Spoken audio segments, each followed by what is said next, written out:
Žils verns, 20,000 ljē pa jūras dzelmi. Pirmā daļa. 10. nodaļa. Jūras cilvēks. Runāja kuģa kapteinis. Izdzirdis šos vārdus, Neds Lens tūliņ pietrūkās kājās. Kalpotājs tikko dzīvs pēc kunga dotās zīmes grīļodamies aizgāja. Kapteiņa vara uz kuģa acīm redzot bija tik liela, ka šis cilvēks nekādi neizrādīja savas dusmas, ko bez šaubām juta pret kanādieti. Konsels, negribot ieinteresēts, un es apstulbis, abi klusu gaidījām, kā tas viss īsti beigsies. Pret galda stūri atspiedies, rokas sakrustojas, kapteinis cieši mūs uzlūkoja. Vai viņš vilcinājās runāt? Varbūt viņš nožēloja franču valodā teiktos vārdus? Tas arī bija ticams. Pēc klusuma brīža, ko traucēt mums nevienam nenāca ne prātā, viņš atkal ierunājās. Kungi, viņš teica rāmā, bet pārliecinošā balsī. Es runāju tikpat labi franciski, angliski, vāciski un latīniski. Es būtu varējis atbildēt jums jau jūsu sastapšanās pirmajā brīdī, bet vispirms gribēju iepazīt jūs un sevī visu apsvērt. Jūsu četkārtējais saturā vienādais stāsts mani pārliecināja, ka jūs runājat patiesību. Tagad es zinu, ka gadījums savedis mani kopā ar Pjēru Aronaksa kungu, Parīzes muzeja dabas zinātņu profesoru, kas sūtīts uz ārzemēm zinātnisku pētījumu nolūkos, ar viņa sulaini konselu un kanādieti Nedu Lendu, Amerikas Savienoto Valstu flotes fregates Ābrams Linkons harpūnistu. Es palocījos piekrisdams. Kapteinis man neuzstādīja nekādu jautājumu, tātad arī atbilde nebija vajadzīga. Viņš runāja pilnīgi brīvi un bez mazākās izloksnes. Viņa teikumi bija skaidri, atsevišķie vārdi pareizi un visa runa ārkārtīgi veikla. Tomēr es viņā nejutu tautieti. Viņš atsāk atkal. Jūs, kungi, droši vien domāsiet, ka es pārāk ilgi esmu vilcinājies jūs še otrais apmeklēt. Bet tas tāpēc, ka pārliecinājies par jūsu stāstu patiesību, es tomēr gribēju visu rūpīgi apsvērt, lai zinātu, kā pret jums izturēties.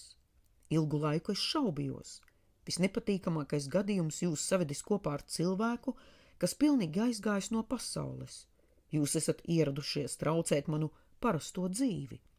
Pašiem negribot, es iebildu. Negribot? Svešais atsaucās mazliet paceltā balsī. Vai gan Ābrams Linkons negribot meklēja mani pa visām jūrām? Vai gan negribot jūs braucāt uz šīs fregates? Vai gan negribot jūsu lodi strāpja manu kuģi? Vai gan negribot Neds Lens meta uz mums savu harpūnu? Šajos vārdos es sadzirdu aizturētas dusmas, bet pret šiem apvainojumiem bija viegla atbilde. Mans kungs, es teicu, jums droši vien nebūs zināms, kādi strīdi par jums notiek Amerikā un Eiropā. Jūs nezināt, kā sadusmes gadījumi ar jūsu zemūdens kuģi saviļņo visu prātus abās pasaules daļās. Es negribu jūs apgrūtināt ar tām neskaitāmajām hipotēzēm, ar kurām mēģina izskaidrot šo mīklaino noslēpumu, ko jūs vienīgais zināt.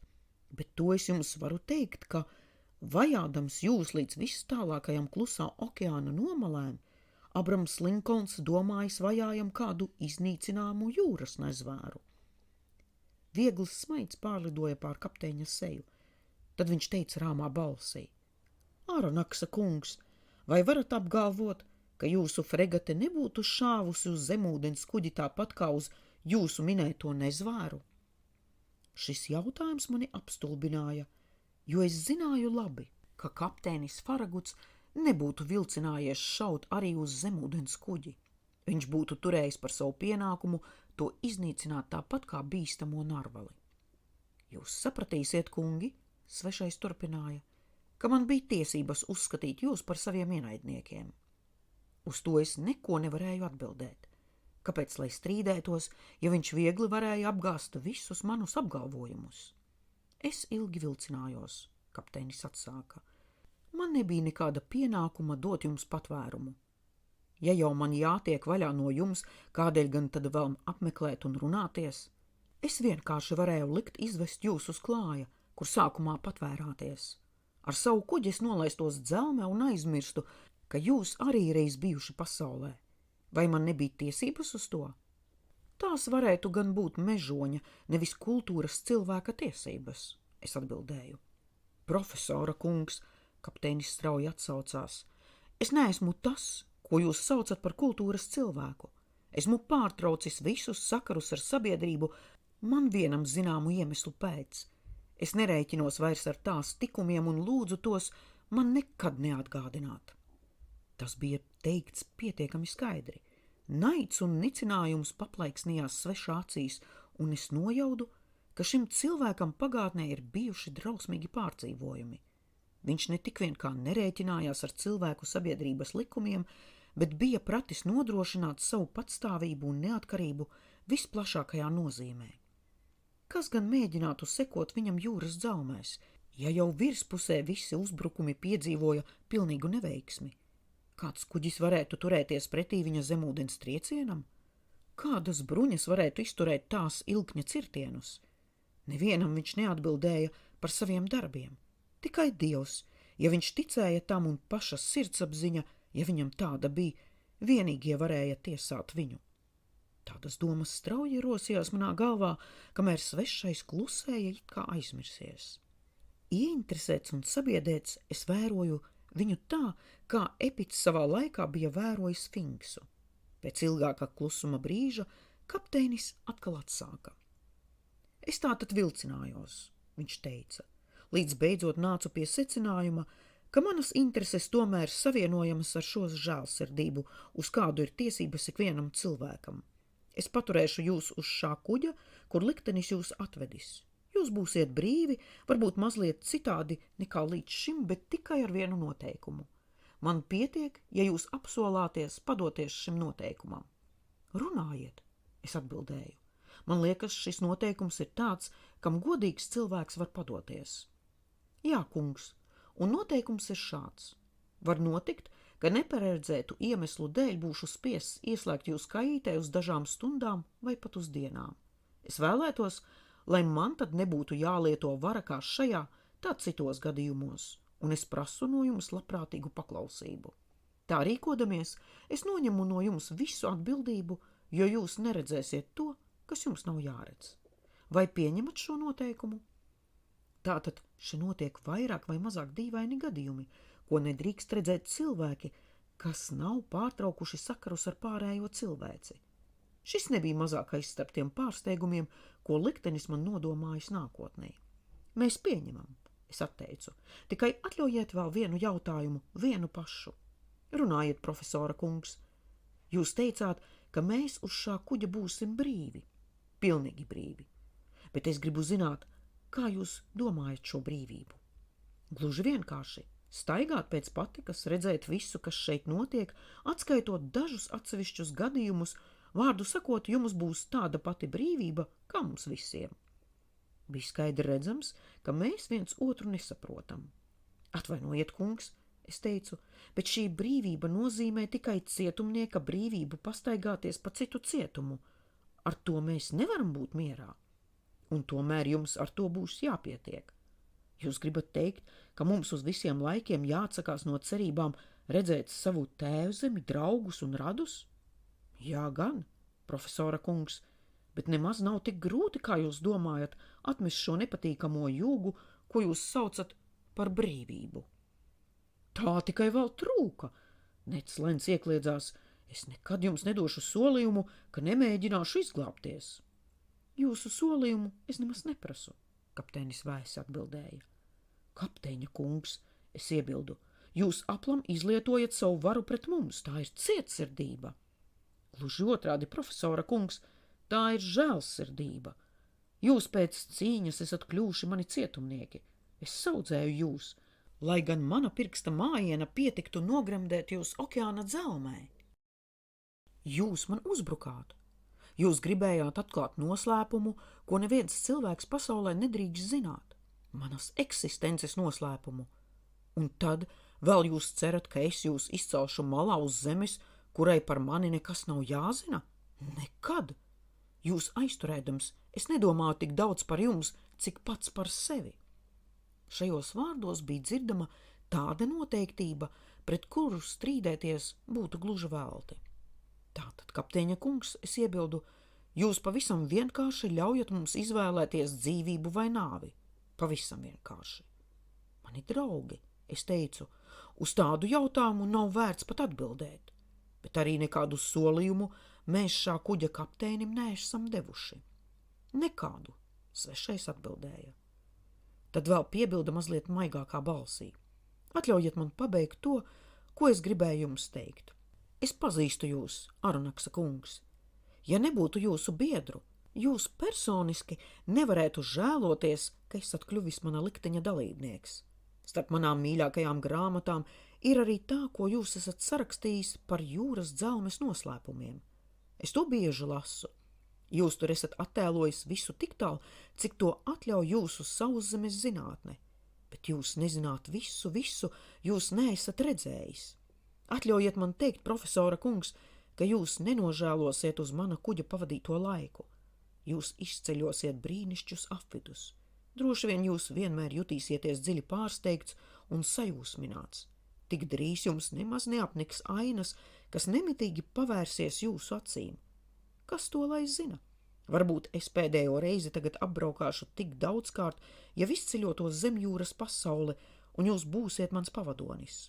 Ar šodienu jūs pārcelsieties citā pasaulē un redzēsiet to, ko vēl neviens cilvēks nav redzējis, jo es un mani ļaudis nav skaitāmi. Ar manu starpniecību mūsu zemeslode atklās jums savus pēdējos noslēpumus. Es neliekšos, kapteiņa vārdi atstāja uz mani dziļu iespaidu. Es biju paļāvies viņa vājībai un uz mirkli aizmirsis, ka visbrīnišķīgāko ainu pieredze taču neatsver pazaudēto brīvību. Bet šā smagā jautājuma atrisināšanu es atstāju nākotnē. Pagaidām es tikai atteicu, kapteiņa kungs, ja arī jūs esat sarāvis sakarus ar cilvēci, es tomēr ceru, ka visas cilvēciskās jūtas nebūsiet atmetis. Mēs neaizmirsīsim, ka esam slīcēji, kurus jūs žēlsirdīgi paglābāt uz sava kuģa. Par sevi pašu varu teikt tikai to, ja zinātniskās intereses var atsvērt brīvības zaudējumu, tad mūsu sastapšanās man ir liels ieguvums. Biju gaidījis, ka kapteinis spiedīs man roku par mūsu norunas apstiprinājuma zīmi, bet viņš to nemaz nedomāja darīt. Es to nožēloju viņa vietā. Atļaujiet man vēl beidzamo jautājumu. Es teicu, redzēdams, ka šis noslēpumainais cilvēks grasās aiziet. Runājiet, profesora kungs. Kā lai es jūs saucu? Jums es esmu tikai kapteinis Nemo, viņš atbildēja. Un man jūs un jūsu biedri esat tikai Nautila pasažieri. Kapteinis Nemo sauca, ieradās kalpotājs, kapteinis deva viņam kādu pavēli tajā svešajā valodā, kuru es nesapratu, un tad piebilda, pagriezies pret kanādieti un konsulu. Jūs varat brokastot savā kaītē, sekojiet šim vīram. Pret to man nav ko iebilst, harpūnis sacaucās. Viņš un konsuls atstāja šo kameru, kur bija ieslēgti kopš 30 stundām. Un tagad, Arunaksa kungs, arī mēs iesim brokastīs. Atļaujiet man jūs pavadīt. Esmu jūsu rīcībā, kapteini. Es sekoju kapteinim Nemo, un vispirms atrados elektriski apgaismotā gaitenī, kas bija līdzīgs visiem kuģa gaiteņiem. Pēc metriem 10 atkal kādas durvis atvērās manā priekšā. Es iegāju noteiktā stilā iekārtotā ēdamistabā. Augsti melnkoka inkrustācijā greznoti ozolkoka skapji pacēlās abos telpas galos. To izloku plauktos mirdzēja neaprēķināmi dārgi fajansa, porcelāna un kristāla trauki. Sudraba galda rīki vizēja izgleznoto griestu blāvajā gaismā. Telpas vidū bija bagātīgi klāts galds. Kapteinis Nemo norādīja man vietu. Apsēdieties un ēdiet, jūs droši vien nomocīs izsalkums.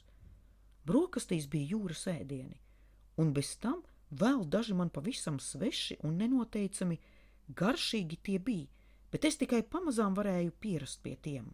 Es noģidu tajos stipru fosfora garšu un biju pārliecināts, ka arī tie zvejoti tepat jūrā. Kapteinis Nemo vēroja mani. Es viņam nekā nevaicāju, bet viņš uzminēja manas domas un pats atbildēja uz tiem jautājumiem, kas man nedeva mieru. Lielākā daļa manu ēdienu jums ir sveši, viņš teica. tomēr jūs tos varat ēst bez bažām. Tie ir veselīgi un barojoši. Jau ilgāku laiku esmu atmetis visu sauszemes pārtiku un nemaz nejūtos slikti. Visi mani ļaudis lieto tos pašus ēdienus un tomēr ir spēcīgi un braši. Tātad, es teicu, visa šī pārtika ir tepat no jūras?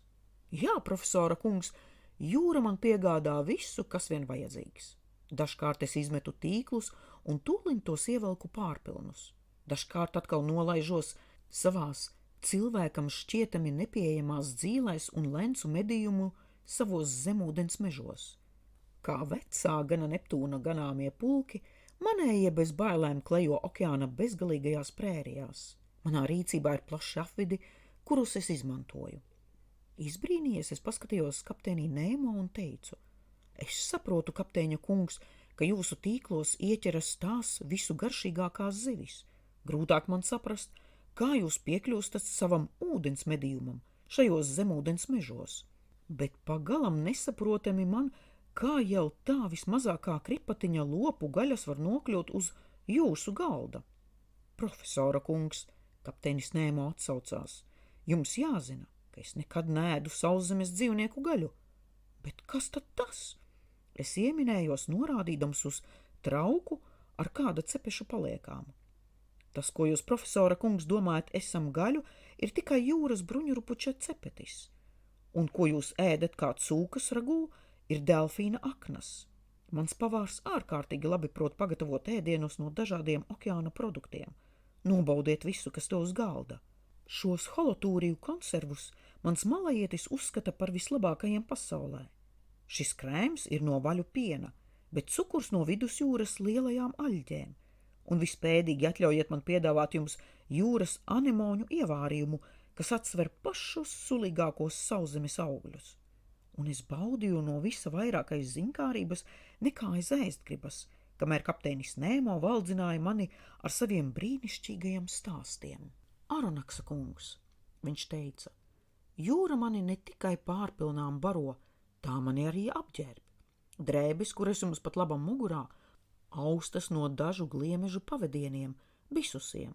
Tās krāsotas vecpurpura krāsā un atmirts arī violētā, kuru es dabūju no vidusjūras moluskiem, jūras zaķiem. Smaržas, ko jūs atradīsiet uz savas kaītes toaletes galda, ir jūras augu destilizācijas produkts. Jūsu gultas madracis ir darināts no vismīkstākajām okeāna zālēm. Spalva jums būs taisīta no vaļa bārdas, bet tinte no tintes zivs dziedzeru sekrēta. Visu, kas vajadzīgs, man sniedz jūra, un visu tā savā laikā paņems atpakaļ. Jūs mīlat jūru, kapteini? Jā, es mīlu jūru.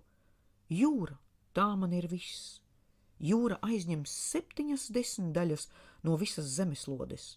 Tās elpa ir tīra un veselīga.